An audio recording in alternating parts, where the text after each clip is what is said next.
Dr. Caldwell introduced to you the concept of the lecture. As you know, this year we're meeting the players, those involved in the controversy of creation versus evolution. And the players this week are called Darwin's Finches.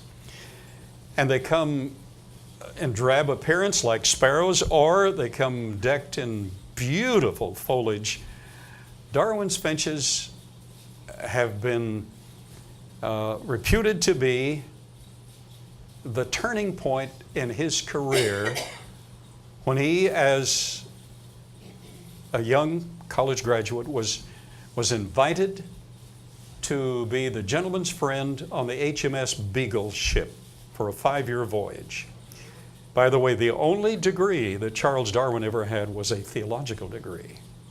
He had no work in science. He did some good work in science, but he also introduced some speculation that has been demonstrated to be absolutely untrue, untenable, and essentially everything that he postulated in Origin of Species has been demonstrated not to produce linear evolution, only variation within genetic kinds. So when we come to Darwin's Finches, what are the facts? We've come to a very popular argument allegedly supporting Darwinian evolution, Darwin's Finches. However, as Associate David Bassett points out in part 1 of this lesson, the first 2/3 of this lesson was written by David Bassett, who's at the counter back there, receptionist, and it was so good I decided I can't improve on it. So let's just take it and give him the full credit. And he wrote this for the museum some years ago. And that's part 1 of the lesson.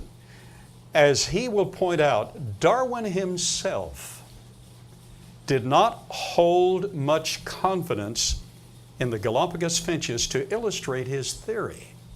We're going to learn some very surprising things in a moment. Now, they're known as Darwin's Finches. He never mentioned them in Origin of Species. In his journal, his diary and scientific journal of his 5-year journey on the HMS Beagle, he made one brief reference to the finches of Galapagos. So is it true that these finches were the turning point? Did he observe enough in them to be the turning point? That he was known to be a creationist prior to that. In fact, he courted, as soon as he got back, he courted his first cousin, Emma, and we have all of the books. I have a copy, printed copy of every letter he ever wrote to Emma. Every day that he was gone from her presence, he wrote her a letter. And in every one of those letters, there is a common theme. I took the time to read every one of them. Every sentence of every letter, written over a period of decades. And in every one of them, he gets back to a statement. I don't know if you know this, Dr. Caldwell. He comes to a statement. He reminds his beloved wife of what a sick old man he is.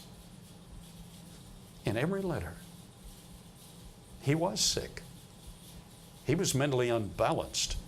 There are entire medical books that have been written on the phobias and the major problems he had with the thought process. However, he arrived at the right time. Society was ready to rebel against design because they were tired of religion telling them how to function in their lives.